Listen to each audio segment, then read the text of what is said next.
오늘 은혜 받으실 말씀은 시편 22편입니다. 시편 22편 1절에서 11절까지 말씀이 되겠습니다. 다 같이 시편 22편 1절로 11절까지의 말씀을 봉독하겠습니다. 내 하나님이여, 내 하나님이여, 어찌하여 나를 버리셨나이까? 어찌 나를 멀리하여 돕지 아니하시오며 내 신음소리를 듣지 아니하시나이까?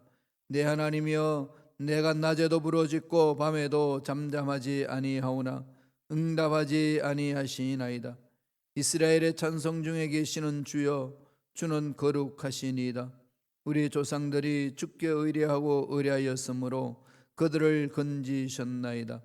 그들이 주께 부르짖어 구원을 얻고 주께 의뢰하여 수치를 당하지 아니하였나이다. 나는 벌레요 사람이 아니라 사람의 비방거리요 백성의 조롱거리니이다. 나를 보는 자는 다 나를 비웃으며 입술을 비죽거리며 머리를 흔들며 말하되 그가 야훼께 의탁하니 구원하실걸.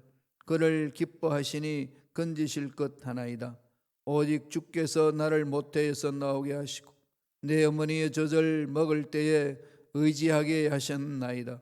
내가 날 때부터 주께 맡긴 바 되었고 모태에서 나올 때부터 주는 나의 하나님이 되셨나이다.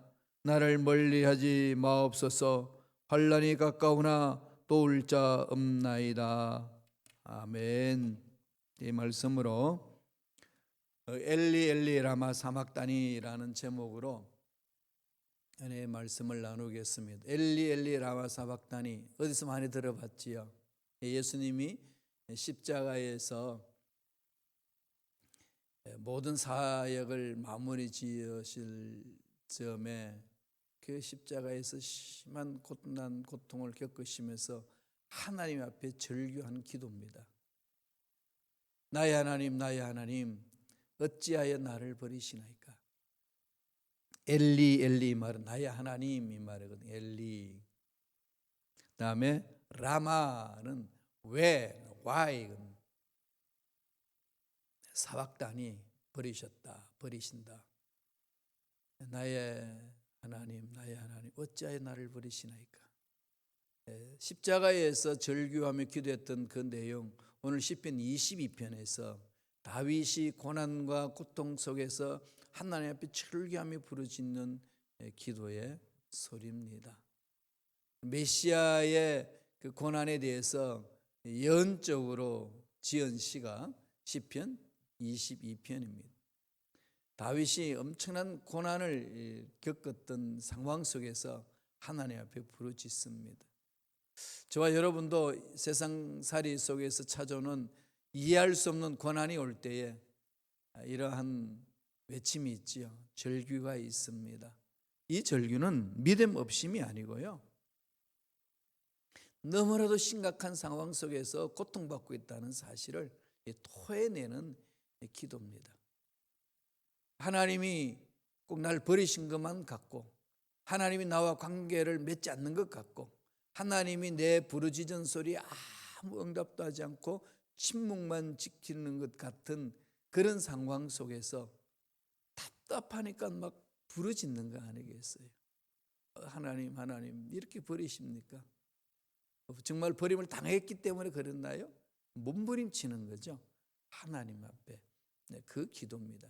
이것을 영적인 이제 절규죠. 하나님 앞에 와서 자기 속에 있는 것들 다 토해내는 절규입니다. 그래서 오늘 다윗이 예수님이 십자가 위에서 절규할 그 내용을 하나님의 영으로 인도함을 받고 마음속에서 털어놓습니다. 메시아의 고난에 대한 예언하는 시입니다. 그 의미가 뭘까요?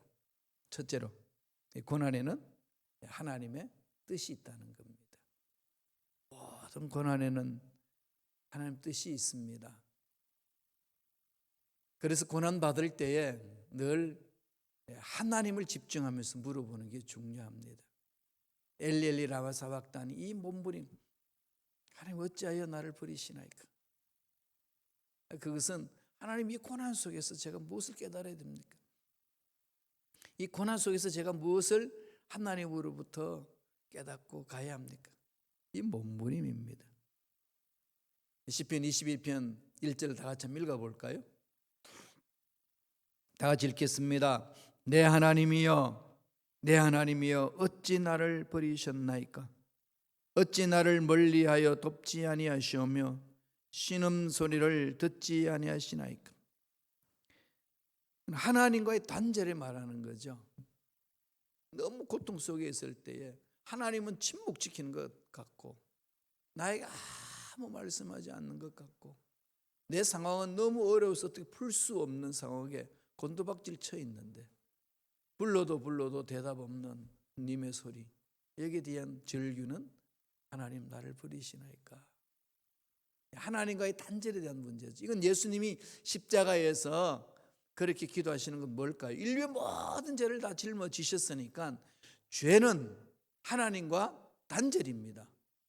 그런 죄를 짊어지신 예수님의 그 고난 고통이 하나님과의 단절인 거죠. 그 속에 절규하는 겁니다. 죄는 하나님과 단절시키는 거지요.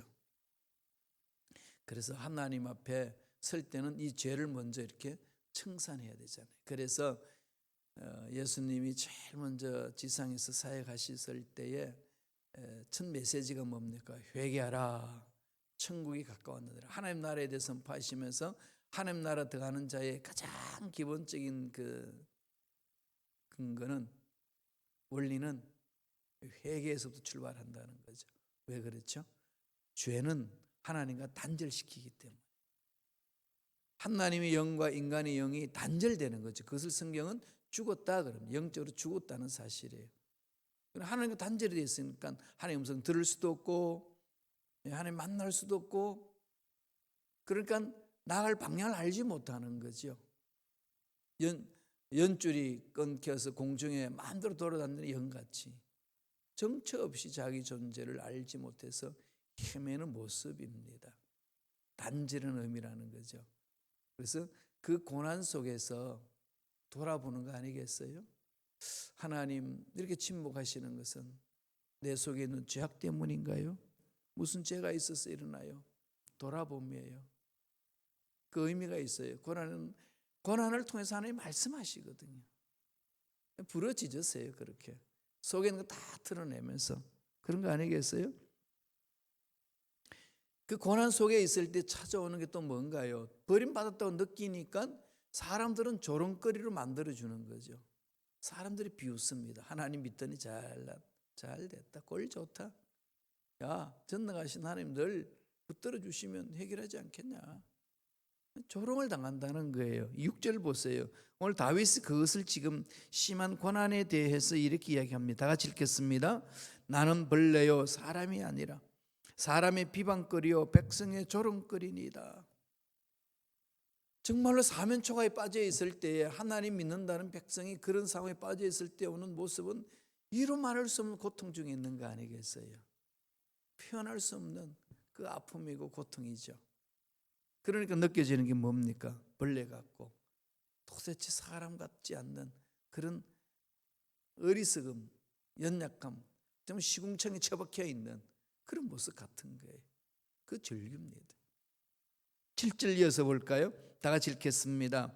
나를 보는 자는 다 나를 비웃으며 입술을 비죽거리고 머리를 흔들며 말하되, 다윗은 자기가 다른 사람에게 사람이 아니라 벌레를 취급당합니다, 조롱과 비웃음을 당합니다라고 토로합니다. 하나님과 단절이라는 그 의미 속에 찾아오는 것은 정말 마음의 절망이고 고통 중에 있는 거 아니겠습니까? 그래서 나중에 11절에 가게 되면 뭐라 그러죠?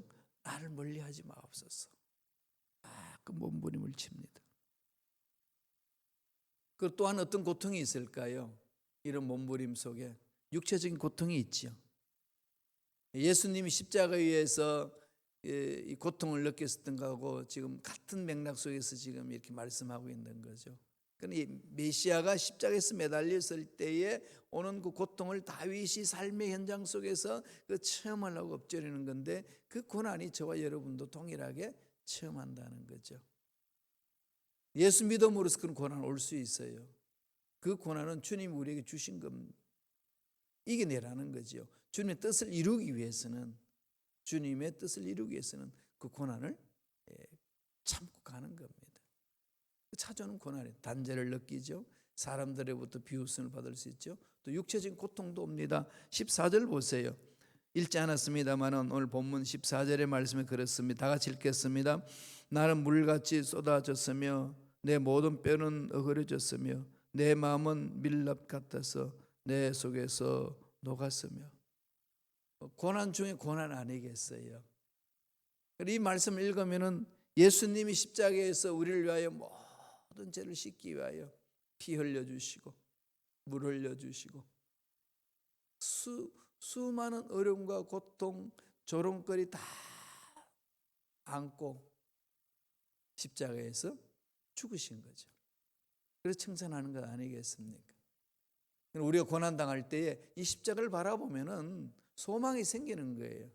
십자가 바로 일어설 힘이 생기는 것 아니겠습니까? 그럼 그 고난을 이상히 여기지 말라는 거지요. 성경은 계속해서 강조하잖아요. 하나님 주시는 고난을 이상히 여기지 말라. 이것은 이미 이사야를 통해서 예언하고 있습니다.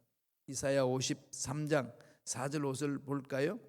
이사야 선지자를 통해서 우리에게 예언하는 말씀입니다. 다 같이 읽겠습니다. 그는 실로 우리의 질고를 지고 우리의 슬픔을 당하였거늘 우리는 생각하기를 그는 징벌을 받아 하나님께 맞으며 고난을 당한다 하였노라. 그가 찔림은 우리의 허물 때문이요 그가 상함은 우리의 죄악 때문이라. 그가 징계를 받음으로 우리는 평화를 누리고 그가 채찍에 맞음으로 우리는 나음을 받았도다. 예수님이 십자가에서 짊어지고 가신 그 고난은 우리를 대신하여 짊어지신 거예요. 그러니까 저주를 짊어지고 가셨어요. 우리가 멸망받는 걸 다 짊어지고 가셨습니다. 그러니까 더 이상 우리가 받지 않도록 짊어지고 가셨으니까 우리 멸망받지 않습니다. 더 이상 저주받지 않습니다. 이미 짊어지고 가신 거니까. 그건 다 청산해 준 거예요. 우리의 모든 원죄를 다 해결해 주신 겁니다. 믿는 자에게 십자가에서 다 해결해 주셨기 때문에 믿기만 하면은 그 은혜를 체험하는 거죠. 또다시 우리가 십자가를 진다는 것은, 우리 십자가를 진다는 것은 그 저주를 짊어지고 가는 게 아니고 멸망을 짊어지고 가는 게 아닙니다. 주님이 짊어지고 가신 그것을 우리가 마음판에 새기면서 자유를 얻잖아요. 자유를 얻었으니까 그 자유를 누리는 데에 찾아오는 고난이 있어요. 그건 우리가 짊어져야 됩니다. 진리 안에 살고자 하면은 세상에 가만두지 않지요. 그렇지 않나요? 정말 예수 잘 믿으면요 세상에 가만두지 않아요. 그래서 세상에서 주는 고난이 있습니다. 그건 짊어지고 가라는 거예요. 저주받은 게 아니라는 거죠. 멸망받은 게 아니라는 거죠. 왜? 예수님 다 짊어지고 해결해 주셨기 때문에. 그러나 주님의 말씀에 순종하면 할수록 찾아오는 고난이 있어요. 오리를 가져면 심리를 가질 때 찾아오는 게 있죠. 손해보는 고난이 있잖아요. 오른밤을 때리면 왼밤을 내밀라는 그 주님의 말씀에 순종할 때 찾아오는 고난이 있습니다. 이것은 짊어지고 가야 합니다. 우리가 짊어지고 가야 될 십자가는 있는 거예요. 그러나 그것도 주님이 다 짊어지고 하셨고 승리하셨기 때문에 주님의 뜻을 이루기 위한 삶이라는 겁니다. 따라서 저와 여러분들이 예수 믿고 난 이후에 찾아오는 고난도 의미가 있는 거죠. 주님의 짊어지고 가신 고난은 우리를 살리기 위한 것이다. 다윗은 지금 이 상황을 미래의 메시아가 짊어지고 갈 그 고난에 대한 것을 자기 삶의 상황 속에서 체험하고 하나님의 영감을 받아서 엎드리고 있습니다. 고난에는 하나님의 뜻이 있습니다. 그 뜻을 바라보라는 거예요. 놀라운 역사에 있는 거지. 예수님의 고난은 인류를 살리는 거고, 저와 여러분들이 당하는 고난은 주님을 닮기 위한 고난이고 하나님을 기쁘시게 하는 고난이라는 겁니다. 사는 것이요, 죽는 게 아니라는 겁니다. 두 번째, 고난에는 어떤 의미가 있을까요?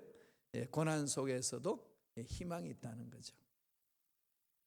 엘리 라마 사박단이 뜻은요, 희망을 선포하는 겁니다. 처음에는 절규지만은, 고난에 하나님 뜻이 있습니다 외치는 그 절규지만, 또 하나는 희망을 찾는 거지요.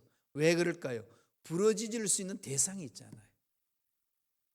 어찌하여 나를 버리셨나이까? 누구를 향하여 외치나요? 하나님이죠.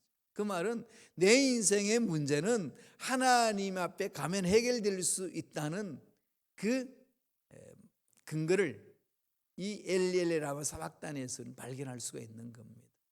따라서 저와 여러분들에게는 고난이 있단다 할지라도 그 속에서 희망을 찾을 수 있다는 말씀입니다. 말씀을 보실까요? 그 말씀 속에서 이렇게 이야기합니다. 19절입니다. 다 같이 우리 한 목소리로 천천히 읽겠습니다. 야훼여 멀리하지 마옵소서. 나의 힘이시여 속히 나를 도우소서. 절망적인 현실 속에 하나님 앞에 나와서 몸부림치는 거죠. 절규하잖아요. 그럼 절규할 때에 찾아오는 게 있죠. 무슨 외침입니까? 전능하신 하나님, 이젠 멀리하지 마시고 나를 살려주세요. 나를 살려주세요. 이 부분이에요. 나의 힘이시여 나를 속히 도와주소서. 속히 도와달라고 몸부림을 치는 겁니다. 뭐가 있죠? 도움이 있고 하나님이 이제는 멀리하지 아니하는 그 은혜가 우리 속에 임한다는 거지요. 어찌하여 나를 버리셨나이까? 그 절규는요,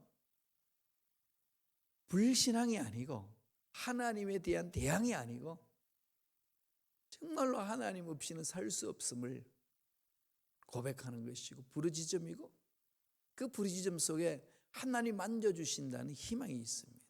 소망이 있는 거지요. 20절 21절 읽어보실까요? 다 같이 한 목소리 읽겠습니다.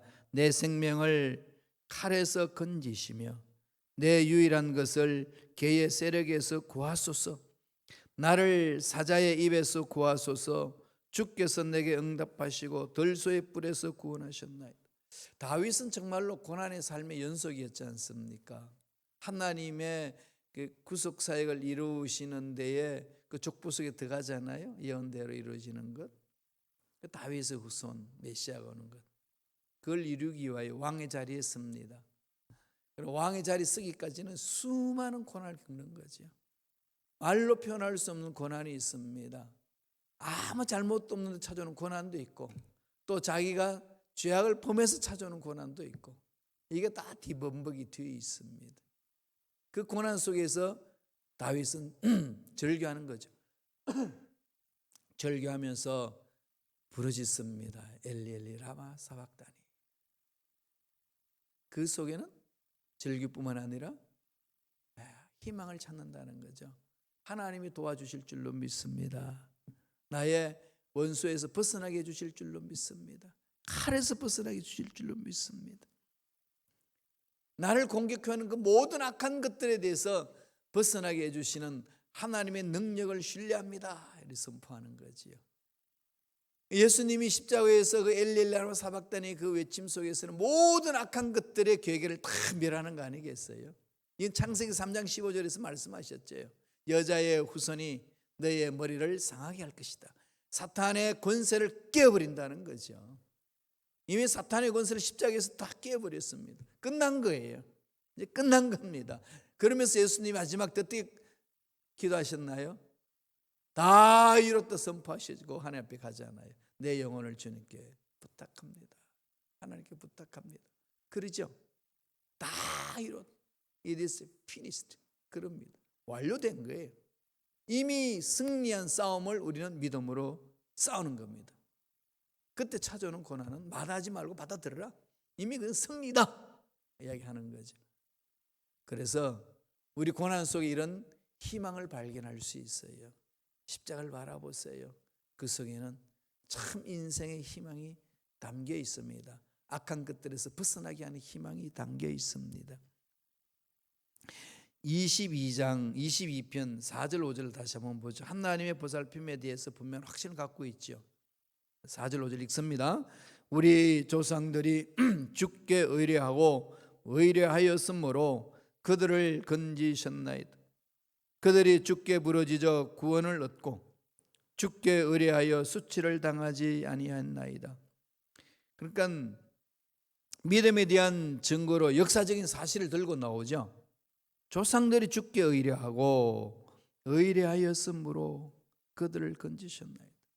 아브라함의 하나님, 이삭의 하나님, 야곱의 하나님, 그 하나님이 자기들을 붙들어 주신 것, 자기 조상들을 붙들어 주셔서 이스라엘 나라의 공동체를 만들어 주신 것. 이건 하나님을 신뢰한 결과라는 거지요. 하나님 말씀을 믿고 따라간 이후에 하나님이 축복해 주신다는 겁니다. 그러므로 어떤 상황이 주어져도 약속의 말씀을 딱 붙들고 흔들리지 않고 믿음으로 달려가면 하나님은 지키신다. 그러니까 고난 속에서 뭘 찾는다고요? 희망이 있는 거지요. 여러분 힘들고 어려워도 하나님 함께 하시는 속에는 늘 희망이 있습니다. 가정에 어려움이 있을 때 희망이 있고, 자녀들의 어려움이 있을 때 희망이 있고, 교회 공동체 어려움이 있을 때 희망이 있고, 여러분 직장과 사업장에 어려움이 있을 때에 그 속에서도 희망이 있습니다. 버리지 마세요. 고난 그 자체만을 바라보고 주저앉지 말라는 겁니다. 예수 믿는 저와 여러분에게 찾아오는 고난은 주님의 뜻을 이루기 위하여 몸부림치기 쳤을 때 찾아오는 고난, 하나님이 백성이기 때문에, 하나님이 자녀이기 때문에 악한 것들이 넘어지도록 우리를 미혹해서 고난을 빠뜨리는 그런 모습들이 있습니다. 그럼 흔들리지 말아야 되는 거지요. 그래서 그 고난 속에서는 희망이 있다. 그리고 그 희망은 고난을 이겼을 때야만이 그 고난이 희망이고, 고난을 이겨냈을 때만이 그 고난이 내게 유익이 되는 겁니다. 그렇지 않아요? 그런 것은 이미 예수님이 십자가에서 그걸 다 마련해 주셨어요. 십자가에서도 아까도 말씀드린 것처럼 다 하셨잖아요. 병도 치유받게 하시고, 문제도 해결받게 하시고, 앞날 막힌 거 뚫어주시는 역사를 십자가에서 다 이루어주셨으니까 믿고 가면 된다는 거죠. 그래서 이 희망을 갖고 이제 달려가는 겁니다. 지금 사순절 이제 기간을 보내면서 곧 고난 주간이 오잖아요. 고난 주간이 찾아올 때에 그 고난 주간에서 우리는 더 희망을 찾아 나가는 겁니다. 그 고난을 이렇게 너무 두려워한다든지, 고난 때문에 절망한다든지, 고난 때문에 낙심하는 일이 없기를 바랍니다. 희망을 찾읍시다. 다시 말씀을 볼까요? 10절 11절의 말씀입니다. 다 같이 우리 한 목소리를 읽겠습니다. 내가 날 때부터 주께 맡긴 바 되었고 모태에서 나올 때부터 주는 나의 하나님이 되셨나이다. 나를 멀리하지 마옵소서. 환난이 가까우나 도울 자 없나이다. 하나님밖에 없다는 거죠. 내 인생은 처음도 하나님이고 지금 살고 있는 과정도 하나님의 것이고 죽고 난 이후에 천국 가는 것도 하나님 것입니다. 고백하는 거죠. 모든 게 다 하나님의 것입니다. 고백하는 거잖아요. 하나님의 것인데 하나님 만져주신다는 거죠. 앞날의 계획도 하나님께 맡기고 지금 문제도 하나님께 맡기고 다 하나님께 맡기면은 하나님이 이끌어 주신다. 그런 것을 찾을 수 있는 거죠. 고난은 그냥 우리가 넘어지는 게 아니라, 고난 속에서 저주받아서 찾아오는 고난이 아니라, 멸망길로 가기 때문에 찾아오는 고난이 아니라, 이미 우리는 저주받을 수 없는 존재들이에요. 예수님이 십자가에서 다 청산하셨기 때문에 우리는 멸망받을 수 없는 존재입니다. 이미 예수님이 십자가에서 다 처리하셨기 때문에. 따라서 지금 이 세상에서 찾아오는 고난들, 문제들, 환난은 문제가 되지 않는다. 뭐가 문제일까요? 하나님을 신뢰하지 못하는 것, 주님을 내 인생의 주인으로 모시지 못하는 게 문제라는 거죠. 따라서 저와 여러분 엘리엘리라와 사박다니를 외치시면서 몸부림칠 때에 고난에는 의미가 있습니다. 하나님 내 인생의 주인입니다. 고난 속에서 희망을 찾으시고 그 희망으로 하루하루 멋지게 살아내시는 저와 여러분 되시길 간절히 축원합니다. 기도하겠습니다. 하나님 감사와 찬양을 드립니다.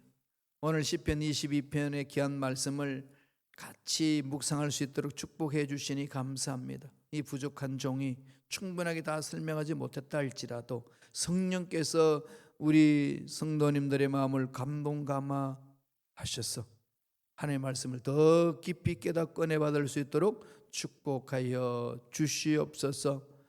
시편 22편의 이 기도가 엘리엘리 라마 사막다니 기도가 우리의 기도 되기를 원합니다. 하나님께 희망을 찾는 그 희망이 우리가 하나님 앞에 찾는 희망이 되기를 소망합니다. 성령님 강하게 역사하여 주시옵소서. 우리를 넘어지게 하는 모든 어감의 세력들은 떠나갈지어다. 머리부터 발까지 모든 육체 질병도 깨끗하게 남아버릴지어다. 은혜에 감사하여 예물 드립니다. 예물 드린 손길 기억하여 주시고 소원 이루어 주시고 앞날 열어 주시고 하늘 문을 여시사 형통한 복이 임할 수 있도록 축복하여 주시옵소서. 감사하고 예수님의 이름으로 축복하며 기도드리옵나이다. 아멘.